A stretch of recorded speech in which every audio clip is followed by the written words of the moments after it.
ಬೇಸಿಗೆಯ ಕೊನೆ ಮತ್ತು ಮಳೆಗಾಲದ ಆರಂಭ ಸೊಳ್ಳೆಗಳ ಸಂತಾನೋತ್ಪತ್ತಿಗೆ ಹೇಳಿ ಮಾಡಿಸಿದ ಸಮಯ. ನಿಂತ ನೀರಿನ ಜಾಗವೇ ಸೊಳ್ಳೆಗಳಿಗೆ ಮನೆ. ಅಲ್ಲಿ ಮೊಟ್ಟೆ ಹಾಕಿ ಮರಿ ಮಾಡ್ತವೆ. ಇನ್ನು ಬದುಕಲು ಹೊಟ್ಟೆಪಾಡು ನಡೆಸಬೇಕಲ್ವಾ? ಮನುಷ್ಯರ ಮೇಲೆ ದಾಳಿ ಮಾಡಿ ರಕ್ತ ಹೀರುತ್ತವೆ. ಸುಮ್ಮನೆ ರಕ್ತ ಹೀರ್ಕೊಂಡು ಹೋದ್ರೆ ಪರವಾಗಿಲ್ಲ, ಆದರೆ ಅವುಗಳ ಕಡಿತದಿಂದ ಮಾರಕ ಸೋಂಕು ಹರಡುತ್ತಿರುವುದು ಸೊಳ್ಳೆಗಳ ಬಗೆಗೆ ಮನುಷ್ಯನ ಆತಂಕಕ್ಕೆ ಪ್ರಮುಖ ಕಾರಣವಾಗಿದೆ. ಈಗ ಮಳೆಗಾಲ ಆರಂಭವಾಗಿದೆ.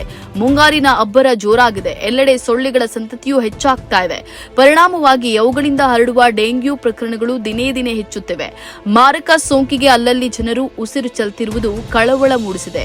ಈ ವರ್ಷದಲ್ಲಿ ದೇಶದಲ್ಲೇ ಡೆಂಗ್ಯೂ ವೈರಸ್ ಸೋಂಕಿಗೆ ಕರ್ನಾಟಕದ ಬೆಂಗಳೂರಿನಲ್ಲಿ ಮೊದಲ ಬಲಿಯಾಗಿರುವುದು ಮತ್ತಷ್ಟು ಆತಂಕ ಹೆಚ್ಚಿಸಿದೆ. ಡೆಂಗ್ಯೂ ನಿಯಂತ್ರಣಕ್ಕೆ ಸರ್ಕಾರ ಹಲವಾರು ಕ್ರಮಗಳನ್ನು ಕೈಗೊಂಡಿದೆ. ಜನರಲ್ಲಿ ಜಾಗೃತಿ ಮೂಡಿಸುವ ಕಾರ್ಯಕ್ರಮ ನಡೆಸುತ್ತಿದೆ. ಸಿಲಿಕಾನ್ ಸಿಟಿಯಲ್ಲಿ ದಿನೇ ದಿನೇ ಡೆಂಗ್ಯೂ ಪ್ರಕರಣಗಳ ಸಂಖ್ಯೆ ಹೆಚ್ಚುತ್ತಿದೆ. ಇದುವರೆಗೂ 1742 ಸೋಂಕು ಪ್ರಕರಣಗಳು ದೃಢಪಟ್ಟಿವೆ. ಒಂದು ಸಾವು ಕೂಡ ಆಗಿರುವುದು ಜನತೆಯಲ್ಲಿ ಆತಂಕವನ್ನ ಮೂಡಿಸಿದೆ. 27 ವರ್ಷದ ವ್ಯಕ್ತಿಯೊಬ್ಬ ಡೆಂಗ್ಯೂನಿಂದ ಮೃತಪಟ್ಟಿರುವುದನ್ನು ಬಿಬಿಎಂಪಿ ದೃಢಪಡಿಸಿದೆ. ರಾಜ್ಯದಲ್ಲಿ ಇದುವರೆಗೂ 6187 ಡೆಂಗ್ಯೂ ಪ್ರಕರಣ ವರದಿಯಾಗಿದೆ.